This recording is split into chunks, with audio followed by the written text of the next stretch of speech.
les déterminants possessifs et démonstratifs. On va commencer par un rappel. Ensuite, on va faire des exercices d'application. Commençons par le rappel.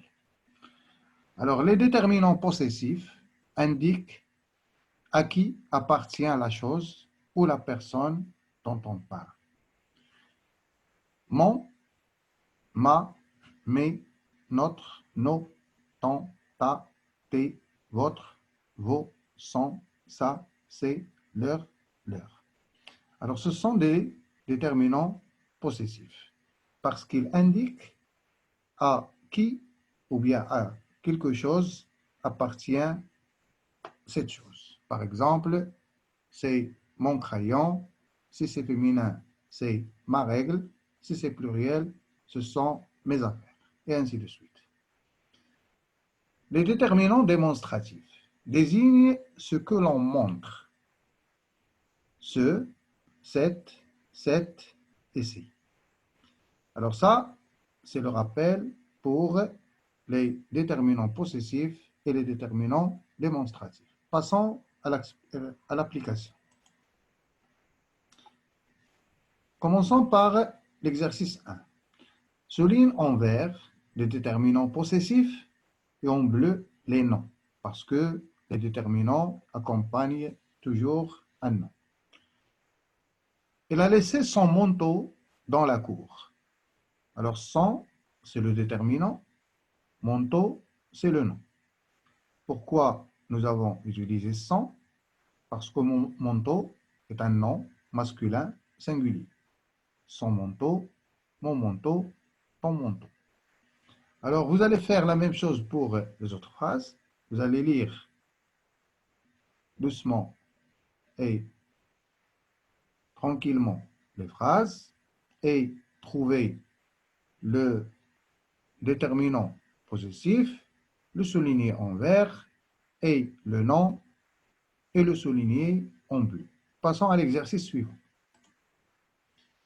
Recopie les déterminants démonstratifs avec le nom qu'ils accompagnent, comme dans l'exemple. Tu vas lire les phrases, tu vas copier le déterminant avec le nom. Par exemple, dans la première phrase, c'est fenêtre. Cette nuit. C'est fenêtre. Cette nuit. Vous allez faire la même chose pour les autres phrases. Passons à l'exercice suivant. Complète ces phrases avec le déterminant démonstratif qui convient. Alors, tu vas bien lire la phrase et tu regardes bien le nom pour bien choisir le déterminant qui convient. Est-ce que c'est singulier? Est-ce que c'est féminin? Est-ce que c'est pluriel? Est-ce que c'est masculin? Ça veut dire qu'il faut faire attention au genre et au nombre du nom pour bien choisir le déterminant démonstratif. On va voir un autre exercice. Complète ce texte avec les déterminants possessifs ou démonstratifs qui conviennent. Alors, selon le contexte, tu vas bien lire l'extrait, tu vas relire pour bien choisir est-ce qu'on doit utiliser un déterminant possessif ou bien un déterminant démonstratif. Exercice suivant. Réécrire les phrases en mettant les groupes nominaux au singulier. Alors, bien sûr, ces phrases sont au pluriel. Les groupes nominaux, tu dois les mettre au singulier.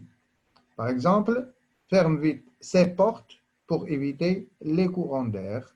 Alors, ces portes, c'est au pluriel, tu dois la mettre au singulier. Les courants d'air, les courants, c'est pluriel, tu dois les mettre au singulier. Et tu vas découvrir les changements et les transformations. Tu vas faire la même chose pour les autres phrases.